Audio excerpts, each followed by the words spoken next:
आणि आता सविस्तर वृत्त पाहूयात। राज्यात अचानक मनसे आणि भाजपच्या युतीची चर्चा सुरू झाली आहे। फडणवीस आणि राज ठाकरेंच्या विविध विधानानंतर याची चर्चा सुरू झाली आहे। मात्र या चर्चेसाठी जास्त पोषक ठरते ती मनसेची उमेदवारांची यादी।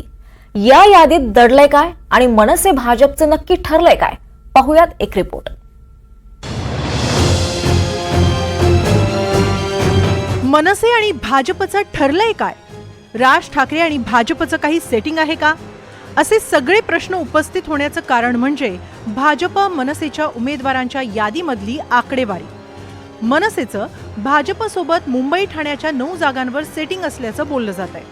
भाजपच्या महत्त्वाच्या जागांवर मनसेनं उमेदवार दिलेला नाही।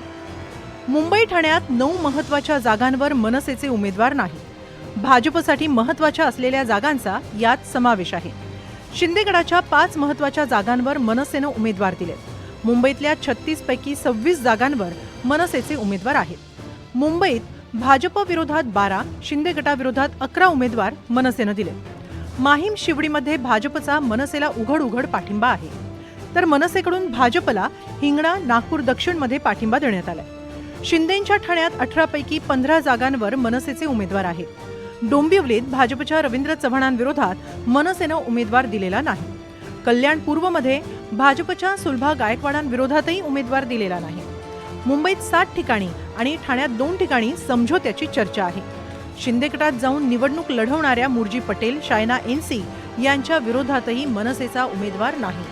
तुम्ही जर आमच्या 135-139 उमेदवारांची लिस्ट जर पाहिलीत तर सगळ्यांच्या समोर उमेदवार उभे केलेले आहेत आणि आम्ही जे उमेदवार उभे केलेले आहेत ते जिंकण्यासाठी उभे केलेले आहेत। ते जिंकावेत म्हणून आम्ही सर्व महाराष्ट्र सैनिक आणि राजसाहेब स्वतः इथे मेहनत करतायत। तर कदाचित ते ओघाओघांनी झालं असेल, परंतु काही ठरवून कुठल्या केलेल्या गोष्टी नाही आहेत। आलं का लक्षात?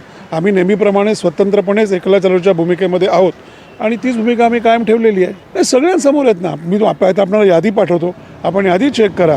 मी तुम्हाला काय सांगितलं, संपूर्ण महाराष्ट्रात आम्ही जवळपास 135 उमेदवार उभे केलेले आहेत। लोकसभा निवडणुकीत राज ठाकरेंनी भाजपला बिनशर्त पाठिंबा दिला। समारोपाच्या सभेला मनसेच्या व्यासपीठावर पंतप्रधान मोदी सभेसाठी आले। त्यानंतर मनसे भाजपची मैत्री आणि जवळीक वाढू लागली।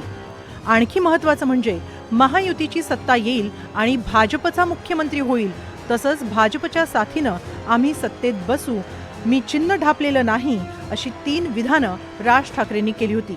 त्यानंतर भाजप मनसे युतीची चर्चाही सुरू झाली।